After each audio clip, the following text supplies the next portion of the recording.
You're entering the championship round. The legend of Conor McGregor continues to grow after his performance at UFC 189. But was the formula for success against the notorious one shown?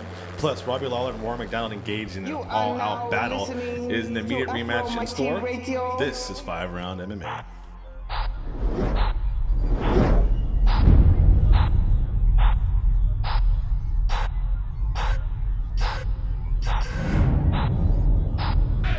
Hello there and welcome. My name is Alex Ramirez. Alongside me, my co-host Guillermo Cita and Albert Cita. This is 5-Round MMA. Today's show is brought to you by our fine line of sponsors with Rocking Green eco-friendly cleaning products, 5 Rounds clothing line, and the Redemption Martial Arts of the RMA Foundation. Gentlemen, any Irish car bomb hangovers? No hangovers, but very epic and exciting night for the UFC and in general. I enjoyed the whole pay-per-view. No lie, I was about to drink myself to an early grave, and then I said, you know what? The co-main event. It's not worth it. It's not worth it's not me getting worked up over Rory MacDonald losing like that. Yeah, so this show's gonna be all the fallout from UFC 189. Well, mostly between the main event and co-main event, because I think those are the two ones that stole the show, right? The card from top to bottom was pretty great, but the co-main event and main event, so much to talk about. So, round one. Gentlemen, Conor McGregor wins the interim UFC featherweight title. Just give us your reaction to the fight, Guillermo. Exactly what I expected. Oh, come on now. Don't. What did I tell you guys? Don't milk it like that, bro. My heart said Conor McGregor from the beginning. The other thing is, but to say it went exactly the way you expected, I doubt it. You know, there's a hint of doubt in there when Chad Mendes was getting those 2 takedowns, especially that last takedown before and the elbows it ended, and those vicious elbows he was landing. The trickle of blood off of McGregor's eyelid. All I gotta say is excitement. Excitement. Albert, what about you? My initial reaction. To tell you the truth, I haven't seen a good card like this in a while. I can't remember the last one, which was this action packed. I mean, from beginning of the pay-per-view to the end, I think it was overall good. The main event itself, just on Conor McGregor, I think people got what they paid for. So what'd you learn from it, Guillermo? What do you mean in terms of Conor McGregor winning or the overall card? No, from the main event, the card itself. Because remember, the biggest question was Conor McGregor cannot fight wrestlers. Well, is it okay? Just like does Saturday night kind of reiterate that point? What we learned is he still has trouble with the wrestlers. That's 1. 2 is his cardio was able to keep up, or he has a good chin. I mean, he took some shots and he was able to weather the storm. And not to take anything away from Conor, and because I hate you have to say it. You have to say it. Chad Mendes only had a couple of weeks of training camp. He probably wasn't in the best shape, and it just showed in the fight that maybe if he had a longer training camp, he would have kept Conor McGregor down on the ground. Maybe he wouldn't have been so tired out. Well, he said when he transitioned to that guillotine or that chokehold, he shouldn't have. He should have just stayed in the position he was. And he said that, that accumulated with wrestling him down got him tired. So see, that's what I'm trying to say. But I'm just stating the obvious here. Yeah, it's funny when you go to Chad Mendes. He did land some pretty tough overhand rights against Conor McGregor. Took him, and it's almost similar to the Jose Aldo bout where he was landing consistent bouts, punches on the chin, but yet Jose Aldo was able to take it. So and Conor McGregor too. So it's kind of a testament to their chins, because we all know Mendes has power. He knocked out Clay Guida, knocked out Ricardo Lamas, he knocked out also Darren Elkins. So the power is there, but these guys just have some amazing chins, man. Yeah. Conor was taking some brutal right hooks from Chad Mendes.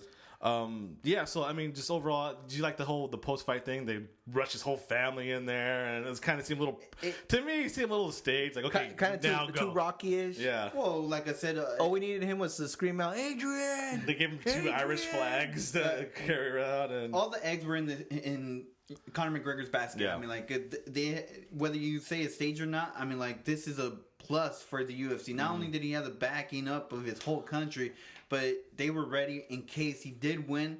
They were able to market him even after the fight. Yeah. I mean, you said right away you went on their Twitter account, right? Their official UFC Twitter account. Within a minute after the fight was over, they had the get your official Conor McGregor fight kit, championship fight kit. So it's kind of. And then remember, I told you guys, if you go to UFC.com, there's actually a documentary already of Conor McGregor going up through his youth and how he got into the UFC. So that's how I knew it was the parents to begin with when they came into the cage. Because they're interviewing in the documentary. So, I mean, like, they're putting all the money in the basket. They're trying to make him seem like the good guy. Yeah. Because he's already being loved. He hates it when people are on the fences. Yeah. And I mean, Conor McGregor is actually both sides if you think about it. Because if you watch the documentary, everybody praises Conor McGregor. Yeah. Like, he's inspirational. He's a big brother. Everybody sees him as trash talking, but he's actually a nice guy and stuff like that. And we saw that. Yeah. We saw that with that family coming in and stuff like that. He's a family man. Well, the marketing side, I want to talk about that later on in the championship rounds. But Albert, just real quick, send off between the main event. Like, what do you got? Like, is Mendes kind of the guy now who could get there but can't win the title? No. I think Mendes, if anything, he proved that he does deserve a rematch. If he did this well, which is 2 weeks in camp, the question still lingers: how would you have done with a full training camp? So I think, if anything, his stock has risen. To tell you the truth, Guillermo, do you agree? I do not agree. I think it's back to the drawing board with Chad Mendes. I mean, like, I understand he took it in 2 weeks' notice, but who wouldn't take it in 2 weeks' notice? This is for the belt. The other thing is, I think now it really sets up Frankie Edgar versus Chad Mendes, and then we can talk about possibly getting into the title picture. That should be fun to see. We'll see. Time for round number 2. The next co-main event for UFC 189 was Robbie Lawler versus Rory MacDonald. Last week we kept talking, why is nobody talking about this fight? It could be a good one, and it turned out being fight of the night. I think it was the hot topic of the night, even more so than Conor McGregor. If somebody could steal the spotlight from Conor McGregor, this fight did it. So, Guillermo, when you were watching the fight, what was going through your mind? I was like, epic classic. I mean, we started off with a really slow first round. Feeling out process. Yeah, right? feeling out process. But then after that, it just took off. I mean, like, it was like back and forth. Just when you thought Rory was done. And then all of a sudden. That third round, right? Yeah, exactly. The third round, he turns it up on Robbie. And then the fourth, back and forth, kind of even. The fourth round. But then the fifth, it was all over. But I mean, like, wow. I was like, man, this is like a slugfest that. I wouldn't say slugfest, but I mean, like, we get excited when we see Diego Sanchez going all out. Yeah. And even though we were criticizing, like, Rory MacDonald going that all out and Robbie Lawler, I thought they were going all out. I mean, like, if you kind of replay it, man, they were giving it everything they had out there, and that's what that's the only thing you can expect. It was like, if you could say, it might be an oxymoron, but like a precise slugfest, wasn't it? Like, yeah, that's what I was gonna say. It was how JR would put it, a slobber knocker, but like. But a classy one. A classy slobber. It wasn't a heavyweight slobber knocker. Yeah, because they both of them weren't really gassed out. No, the fifth round. And then to me, the crazier part is all Rory MacDonald had to do was survive that last round, because they released the judges' scorecards. He was winning. They had him winning 3 rounds against That's Robbie. crazy. 3 rounds to 1 going into the 5th round. So all he had to do was survive the 5th round. How he would was have it been the 3-1? Well, they gave Rory MacDonald the 1st round. They gave him the 3rd and the 4th round. What did I tell you? The only one that Albert, after the first round, I was like, Rory MacDonald did not win that first round because he didn't do anything to be ahead of the champion. Yeah. You got to beat the champion. Yeah, he won in the scorecard. I don't know what they were seeing. I had it 2-2 to be honest. Robbie Lawler only won the 2nd round in the scorecard, so all he had to do was survive that 5th round, and he could have been the champion. So, anybody watches this show, or if they're not now, you've been the jester of the Red King's court. The prophecy will be fulfilled. So I'll call you the jester now because the prophecy has not been filled. So, just your thoughts on Rory MacDonald now. Knowing now what he did, I mean, he's off his broken foot. The dude's a warrior. Tell me now, Nostradamus. Yeah. No. Where's the legacy of the Red King now? To tell you the truth, it just wasn't his night. I think the tools are there. I mean, what sucks is he's missing that killer instinct, but at the same time, the guy had a broken foot. His nose was shattered, stuff like that. It just wasn't his night. And I think Robbie Lawler just had that championship part a little bit more than Rory MacDonald. I think it just came down to who wanted more, and I think Robbie Lawler wanted just a little bit more than Rory MacDonald, and you saw that in the 5th round. To me, it really came down to the patience of Robbie Lawler versus the lack of killer instinct by Rory Mac. Yeah, because I mean, you said too, but Rory Mac. I mean, I don't even know how many knockout victories does he have in his career. Do you guys even know? I have no idea. No, most of them are like TKOs and. But even that, okay, so he has of his 18 wins, 7 are by KO and TKOs. His last one was against Tariq Seferdine, but like even that before the decision. Even before that, before Tariq Seferdine, his last KO win was in 2012 against Chan Miller. So he's not a knockout artist. He's not a wrestler. He doesn't really. So what? I mean, like he just overwhelms his opponent. I think. I think he does a lot of punches and He's stuff. really good at standing up. He's really good at multiple different but things. not great at anything. Yeah, you wouldn't say he's a great striker. You wouldn't say he's an amazing jiu-jitsu artist. You wouldn't Not a say strong grappler. Exactly. So I mean, it's like I think he's good at everything. Yeah, like when he fights a wrestler, he outstrikes the wrestler. When he fights a striker, he out wrestles a striker. Kind of like that. That's how I always pictured him. But the thing with Robbie Lawler was Rory MacDonald wasn't getting those takedowns. I think if Rory MacDonald would have been more successful in those takedowns, it would have been a lot easier time than what he had. Because I think he could have wore him down with the wrestling and then show his kickboxing standing up, because obviously the kicks were working. Yeah. So I think it was just a thing where luckily Robbie Lawler was able to stop those major takedowns. I think Rory MacDonald waited too long, to be honest. I think I agree. For the first and second round, I think he was playing into Robbie Lawler's game, which is stand up. Yeah. And he wasn't throwing no kicks. It's not until he started throwing kicks, not until he at least attempted takedowns, that he was able to open up some spots against Robbie Lawler. And to me, that was really the most surprising thing. Like, Rory MacDonald's a smart man. I don't understand how he would play into Robbie Lawler's strength. One thing you don't want to do is you don't want to get in a punching contest with Robbie and I Lawler. think that hurt him overall because he broke his nose from the beginning of the fight. If he'd have started off more of a kickboxing rather than actual just trading of the hands, I think it would have been off better. But I mean, Robbie Lawler's hands were obviously way better than Rory MacDonald's, and he kind of played into it in the first couple of rounds. That is. So before we end this round, Guillermo, rematch. It's hard to say. You gotta give Rory MacDonald credit for everything that he did in the fight. I mean, like, he broke his nose and he still fought. He broke his foot and he still fought. You didn't even notice his foot was broken. Even with now he was ahead in the judges' scorecard. Do you want to see a rematch? And then Dana White, even after, I think he went and goes. Now I don't think he was talking smack to him. I think he was saying, "Hey, dude, good job. That was a freaking you pulled your heart onto it." I think eventually there should be a rematch, just not the next fight. I think you have people knocking on the door, even though I'm not too excited for another Matt Brown or Johnny Hendricks, the return of Carlos Condit, but Tyron Woodley. I mean, there's contenders there, but I don't want to see an immediate rematch right away. And the other thing is, from their injuries, how long are they going to take to recover? I'm not saying no booking for Christmas, but but I don't want to wait a year. I think these injuries are going to take like a couple of months. But to tell you the truth, take the year off. The only thing that makes sense in my head is the rematch. Dana White was very critical on Hendricks his last two bouts, saying like that's not championship fights and that's not an exciting fight. And I think he still feels the same way. I think Johnny Hendricks still has to prove himself in the eyes of Dana White that he's an exciting fighter and someone that they can really get behind. And why really put him in there and risk a not an entertaining fight when you know if you book that rematch, you know that's going to be numbers. I don't think you book the rematch. I don't even think you even say Johnny Hendricks is the number one contender. I say you do a match because of the injuries. You're going to expect at least a 6-month layoff. Somewhere, I don't think they're fighting anytime until 2016. Yeah, and so that sets up Johnny Hendricks versus Matt Brown. I know Albert won't be too that excited rematch. About that. No, come on, man. Johnny Hendricks against Carlos Condit, a rematch. Yeah. There's, like I said, Tyron Woodley versus Carlos Condit, a rematch. So I mean, like, but you have those opportunities to set up those matches to actually kind of say, hey, this guy. If we don't have Rory MacDonald versus Robbie Lawler 3. We have this guy that's, proven himself. And keep in mind, the dark horse and all this, I still think it's Lawrence Larkin. He has a win over Robbie Lawler. He's in the weight class now. He looked good in the weight class. 2 straight KO victories. If he can sneak in there, maybe get versus Matt Brown or even Johnny Hendricks and get that win.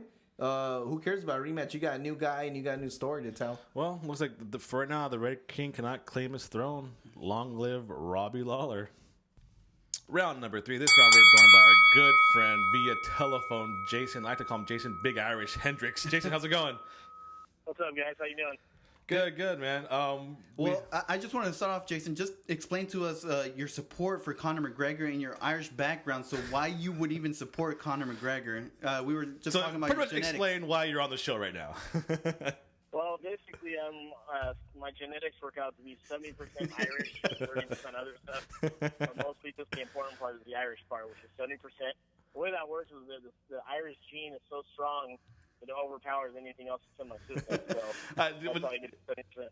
If you're new to the show, he's been called in before, contributed to us. A good friend of ours. He's a huge Notre Dame fan. Claims all thing Irish. He's also a big MMA fan. He's a contrast between our opinions, which is great to have him on. But I want to ask you, Jason, your overall thoughts about the McGregor performance last night.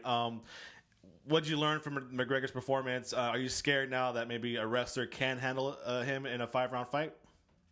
Yeah, I mean, it was definitely looking like Chad Mendes was going to dictate the pace and, kind of wrestle, sleep with him to death. And I was a little concerned for a little bit there, but for some reason he made that decision to stand with him. And if you're going to try to stand with a great fighter, who you are, you're going to lose. But clearly he knows what he needs to work on now, so I think the other wrestlers are going to try to wrestle him, but I think he'll be able to have enough time to train to get his wrestling back on par with where he can at least stop the takedown here and there. So part of the Conor McGregor experience is the how people back him up or how people are proud of him. How proud of you are Conor McGregor, or what does he represent to you? To me, he represents what Irish is all about. I mean, he's tough. He has the heart of a champion. He represents his country. He's proud of his heritage. I mean, what other fighter would get away with coming out to the other Irish pop star Sinead O'Connor singing live when he comes out to the ring? That was a little weird kind of thing. Isn't it kind of a, how do I say it, where you kind of bash us for liking Cain Velasquez so much for his heritage, and then here you are promoting and happy about Conor McGregor. Which explain that contradiction, sir. Well, the only contradiction is that, I mean, Conor McGregor backs his talk up. He comes out with the Irish flag and he just wins. He dominates. Cain Velasquez is the most overrated heavyweight of all. Well, in all fairness to Jason's point, Conor McGregor is from Ireland. He's not an Irish American claiming, right? Would that kind of irk you if he was born in America claiming the Irish flag a little bit? Yeah, he's Irish. You mean kind of like you, right? Where you're born here, but you claim the Irish flag. American dollars, and he was born in America. He just happens to speak Spanish. Okay, so the next question is, what do you see Conor McGregor taking off from here? I mean, do you see the Jose Aldo fight coming up soon, or how far ahead are we waiting for this fight? Yeah, they have to feed Jose Aldo to him. Jose Aldo doesn't have enough wrestling to be able to hang with McGregor. It's going to be like a replay of the Mendes fight. I think, honestly, Mendes presents a bigger challenge than Jose Aldo does, to be honest. But, Jason, in all fairness, don't you think that Chad Mendes deserves another shot just because he came in 2 weeks in and he didn't do a bad performance? Don't you think somehow he deserves a little bone here? Yeah, I think Chad Mendes should definitely. I think Jose Aldo first, and then I think after that it'll be a rematch. Get the rematch with Chad Mendes to give him the appropriate time to prepare. And honestly, I think it's going to be a battle and a war, but I still think Conor will come out on top because, like I said, he'll have had time to prepare for wrestling. He doesn't need to work on his striking. His camp should consist of nothing but bringing in high-quality, top-notch wrestlers to try to get that part of his game back on par, back up to the top like Mendes. So if there's one person that can dethrone Conor McGregor, who is that person in your thoughts? Honestly, in my opinion, it is Mendes with the amount of time that you might have to prepare. I agree. So I want to switch it up to the co-main event, epic bout. Albert here is a huge Red King fan. Yeah, Red King, right? You're a huge Robbie Lawler fan. So just your overall assessment of the co-main event. Man, it was such a war. I think it was right there with that Hendo Shogun fight of a few years ago. I definitely think you have to put it up there in the top 3 to 5 bouts in UFC history. I got to see it streaming, so I didn't really understand the impact. And so I saw it this morning live, or not live, but recorded. And it was just a war. I got to give props to Rory MacDonald. He definitely had a lot of heart in that fight, and he took a tremendous amount of punishment. But, ruthless Robbie Lawler, I feel like his story overall is underrated. I mean, this guy was an up-and-comer as a young guy in the UFC, lost a couple fights, and then he got down to Strikeforce, fought his way back up, and now he's a defending champion of his belt in the UFC. I think it's just an amazing story, and I just think he showed that he's one of the best fighters in the world, top pound for pound. Now, you said it's an underrated story. Why do you think it's that? I mean, you have a champion in Robbie Lawler. Why do you think his story isn't being told, like you say, that should be told? I mean, that's a good question. If you think about all the fights that come up, normally that fight would have been a main event of any other card, but instead it was a co-main event. It was kind of overshadowed by the McGregor hype. But you don't see a lot of the UFC stories, the UFC origin stories or anything like that of Robbie Lawler. You don't see a lot of that kind of stuff, a lot of the hype that goes into some of these other champions that they have. So I feel like it's a little bit underrated. I mean, if you really look into his background and his history, it's pretty impressive what he's gone through and gotten to where he's at now. Before we let you go, did you even look at the aftermath pictures of like Rory MacDonald? I just saw the picture you guys posted on FiveRoundMMA, Instagram, and Twitter today. Good dub. Thank you, Jason. Now, answer me this, Jason. After seeing that, do you not want to see the rematch at least? I don't. Why need a rematch? He already beat him twice. But come on, after a war like that, don't act like you don't want to see Dan Henderson and Shogun again. I wouldn't want to see that fight. First of all, I love Hendo, but I mean, I don't need to see Hendo Shogun Part 3 and then a bunch of just old men throwing punches at each other for 25 minutes. One more. I just don't feel like there needs to be a rematch. Robbie Lawler, in my opinion, the first fight completely dominated Rory MacDonald, and in this fight, it was obviously back and forth. And you may even say that MacDonald probably had the advantage going into the 5th round, but Robbie Lawler beat him again. I don't know if you looked up the judges' scorecards, but they actually had Rory MacDonald winning the fight. So all he had to do was survive that 5th round, and he would have been the champion. But you know what? We've seen it twice now. Why do we need to see it again? We're not going to see anything new that we haven't seen from either fighter. You know what you're going to get? They're going to just then who's next? Actually, honestly, you know who I'm going to say. I want to see a rematch with Robbie Lawler, Nick Diaz, baby. Yeah, that too. That's kind of one topic of discussion here is the welterweight division. It's kind of like you look at it, it's not really too deep. You have like Johnny Hendricks and Matt Brown, guys who've had the opportunity before but couldn't really rise to the occasion. Yep. I mean, you got the return of Carlos Condit. That's the only guy I can really maybe see have a good impact against Robbie Lawler. So do you like the idea of maybe Carlos Condit get a title shot right away? No, I'm telling you, I'm sticking with. I think the moneymaker is Robbie Lawler and Nick Diaz. That would be a main event. It would sell out arenas. It would make guys like me go crazy. I mean, what about the return? What about the return of GSP? Who's that? He's gonna avenge the Red King's loss. You don't think that would be a good matchup for Robbie Lawler and sell out? No, I think that'd be boring. I don't even want to. GSP even said he doesn't want to fight for the title. If you read the interview, he doesn't want to fight for a title. If he comes back, he just wants to have some super fights or whatever you want to call it. He doesn't want quote to fight unquote super fights. Quote unquote super fights. Yeah, which shows he has no heart once again. Well, thanks for joining us, Jason. I'm pretty sure we'll have you back on in a couple of weeks. Unless you're a Jake Ellenberger fan, you can come on next week. All right, guys. Thanks for the time, and go Irish. No problem. Thank you, Jason. Thank you, Jason. Please visit FiveRoundMMA.com on our social media on Twitter, Facebook, and Instagram. FiveRoundMMA.com. Welcome back. Thanks for sticking around. It is now time to enter the championship rounds. So round number 4. So Guillermo has a broken nose. I have a busted lip at this point. I have a broken foot. And you have a broken foot. Adrenaline dump right now.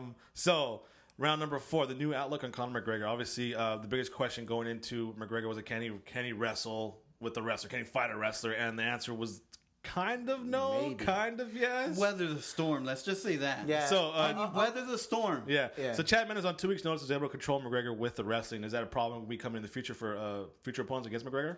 Yeah, but like our previous guest said, Jason, is you know what he needs to work on. Let's work on it.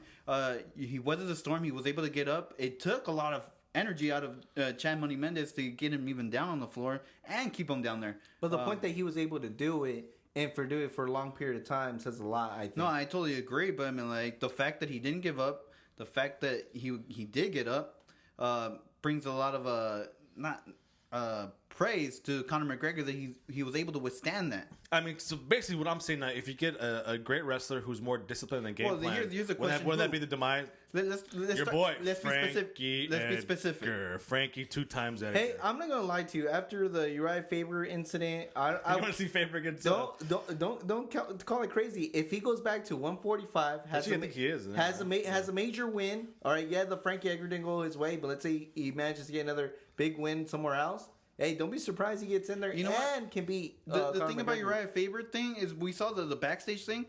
Conor McGregor looked 100 times bigger than Uriah Faber. Let's just that's going to play a major factor. He also reversed that takedown. He looked. He get up against the wall, didn't he? Pretty quick. If he looked big against Chad Mendes, I mean, he looked even bigger against Uriah Faber. So I'm gonna go back to the Frank Giga because right after the fight, Frank Giga crawled up to the octagon and started. He shook his hand. Yeah, I know, but he kind of told he probably said congrats. He pretty much said congratulations. Screw Jose Aldo, fight me next. Yeah, because like Frank Giga's like okay, and see, Frank Edgar makes the most sense because he was was at 155. Remember, Conor McGregor had to drop like 20-something pounds. So Frankie Edgar doesn't do any weight cut to begin with. He probably drops like 10 pounds. Yeah. But he's 155 coming down to 145. It makes the most sense because you have someone. And, we talk about Conor McGregor's stand-up. This guy bobs and weaves, and he's a good wrestler. So it's all positives for Frankie Edgar against Conor bobs McGregor. and weaves, great boxing, and a great wrestler. It almost feels like he's tailor-made for Conor McGregor. It's almost like the UFC doesn't want this to happen, does it? Yeah. I mean, right now, that's the hype train. Why would you want him to take a loss? And to tell you, the thing that does excite me about this matchup, let's say, again, like, not to say Conor McGregor isn't worth the hype, but we finally get to see how good really is striking, how accurate it is. Because if you can land and finish Frankie Edgar on your feet, your striking's on par. It's been proven that you can get to Frankie Edgar. Gray Maynard did it twice. Yeah. It just couldn't finish him. That's what I'm saying, though. But if Conor can finish him on the striking level, but to be honest, that 100% proves his striking's good. There's this whole conversation. It sounds like Conor McGregor still has something to prove to us. Even after beating Chad Mendes. Well, yeah, I think, like I said, I don't think this speculation would be around if we didn't know that Chad Mendes only had 2 weeks to train. Yeah. I think if we did a full camp and it went out the way it went out. That's that's a good thing about Conor McGregor. That's not fair, but that's a good thing about Conor McGregor. He's so notorious and so polarizing that he's going to have his haters, he's going to have his lovers, and his haters are going to find something to poke at, while his lovers will defend him like crazy. Look at GSP. But I don't think he has a bunch of haters. I think the only hater here is no. But I don't even. But see, that's the crazy. I don't hate Conor McGregor. I like it. I like his antics. I like him. I like his persona. I like him. I don't think like the way he is outside a fighter. Nobody was asking those questions. The only people that are asking the question are us. Well, that's why we're on this show. And see, that's what I'm saying. All I'm doing is doing legit questions here. Yeah. That's all I'm doing. Because just we ask the questions nobody's wanted to ask. Just how it was a disadvantage for Chad Mendes, it was a disadvantage for Conor McGregor. Yeah. He's preparing for. But at least his conditioning was way better than Chad Mendes. Come on, he had a whole camp to condition. Also, what was Anderson Silva's biggest knock when he was title? Put him against a wrestler. Put him on his back. You know what I mean? So every champ is going to have to be criticized. Oh, I totally agree with that. I mean, I picked McGregor to win. No, I'm just saying the same way Chad Mendes had a disadvantage, so did Conor McGregor. Yeah, that's my whole point. Yeah. They both had disadvantages coming into the fight just because of Jose Aldo. If anybody needs to be blamed, it's Jose Aldo. I think obviously McGregor was probably the biggest winner of the night, but I think the biggest loser of the night was Jose Aldo because now it's just like he didn't even fight, and he's still the biggest loser. The biggest loser. It's not even like and he might be screwed out of the next one if you really think about it. No, they got to unify the belts, dude. Yeah, so they'll do something. But Jose Aldo. Let's see if he could stay healthy and finally get this McGregor versus Aldo beef started officially in the octagon. Final round, 5th round. You may have noticed that the UFC was pretty invested in the Conor McGregor hype train. This whole weekend leading up to it. So I think they literally invested millions in this one guy. Yeah. So does that kind of bug you that they put so much attention onto one fighter, or you think it should be spread throughout the? No, because they have no stars at the moment. Look at everybody that has fallen. GSP is gone. Anderson Silva's gone. John Bone Jones is gone. Cain Velasquez is down. The only person. Little Machida just lost. Sorry, he was never even a. Whoa. He has his own fighter kit in Reebok, so obviously he's somebody. The only person that is now in the same level as Conor McGregor is Ronda Rousey. Yeah. 2 people in the whole UFC. It makes perfect sense why they would put all their eggs into this package. And it's crazy because they're not technically Chris Weidman's not really there either. Chris Weidman's not even there yet. The bigger stars should be Mighty Mouse and Chris Weidman, but because they lack that star persona, Ronda Rousey and Conor McGregor overshadows these 2 guys. But I think Mighty Mouse and Chris Weidman are the more talented ones, but yet they get overshadowed over this. So the thing after the fight is on my drive home, I'm like, what card am I waiting for? What card am I anticipating? What fight am I anticipating? There is 0 besides Ronda Rousey.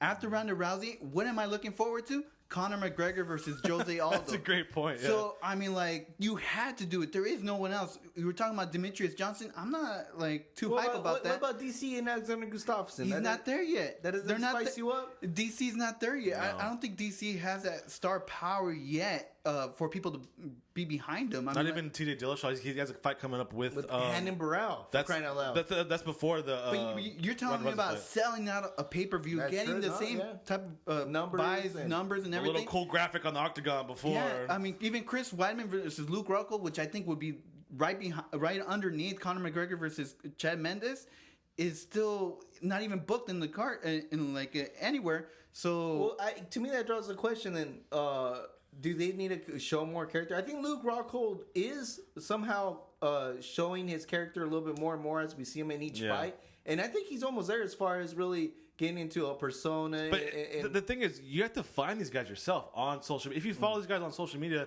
Luke Rockhold is a funny guy. They'll post exactly. But they're not getting the camera crews sent to their house like Conor McGregor did to film every day because the UFC doesn't believe in them. Luke Rockhold was on the $1 million matchmacher. Yeah, how was it that Chael Sonnen was able to do it? How was it that Conor McGregor? These guys need to kind of not steal, but kind of emulate what these guys are doing in terms of being bold, being brash, not necessarily disrespecting other fighters, but being confident with yourself. I think if anything, you need to. The thing I take away from Chael Sonnen, Conor McGregor, is confidence. If you're confident that you are going to win, if you're confident that you're going to be champion, stay champion, I think that's what really buys into the fans. If you look at early Mike Tyson, I think this is a perfect example. People be like, oh, Mike Tyson didn't really smack talk. No, go look at his earlier. He was saying, I'm going to knock you out in the first round. Yeah. And he did it. And then that just added more to it. I mean, you have to be, like you said. Muhammad Ali. The ultimate smack talk in combat sports. Muhammad Ali. Why do you think we always want to see Michael Bisping? Come on. It's because we want to see him lose because of the smack talk, because he can't back it up. Same thing with Floyd Mayweather. Why can't people pay the fight to see him lose, not to see him win? Why can't Chris Weidman say, "Hey, you know what? I'm going to knock out Luke Rockhold in the first round"? Yeah, we don't get that, and it's not necessarily disrespecting Luke Rockhold. It's just being confident. Or if they do say it, it's not reported enough. It's not like exactly. It's like, oh, look at what Chris Weidman tweeted out. It's just the same way that they promoted Conor McGregor. He needs to take Dana White needs to take that approach with other fighters as well, doing world tours and stuff like that. Yeah, I mean, I think that would definitely help some of these fighters. You just got to pick the right stardom. fighter, I think. Yeah. You don't want to go through all this investment and then not have the results. Well, you know who needs investment? We do. Give us some money. And who's going to support? Well, right now we have a great line of sponsors who support us, starting with Rocking Green eco-friendly cleaning products, 5 Rounds clothing line, and of course the RMMA Foundation, Redemption Martial Arts. Thanks to them, we're able to be here every week and jabber on about MMA. So it's it for today's show. Blah blah blah. Until then, make sure to follow us on Twitter and Instagram at FiveRoundMMA, FIVE. Like us on Facebook, subscribe to us on iTunes, YouTube, and Podomatic. And please visit FiveRoundMMA.com. It's a big news. You can also find every week's show and past week's shows on Fightbook MMA. Just look under the podcast page, and of course, hear us on ArenaSportsNet.com. Until then, Albert, what do you got? I just want to thank everybody for listening. Sorry we couldn't cover Jake Ellenberger. Hopefully we'll say something about it next week. Yeah, too bad we didn't cover Matt Brown either. So, ooh yeah, the cream. Time to get grimy.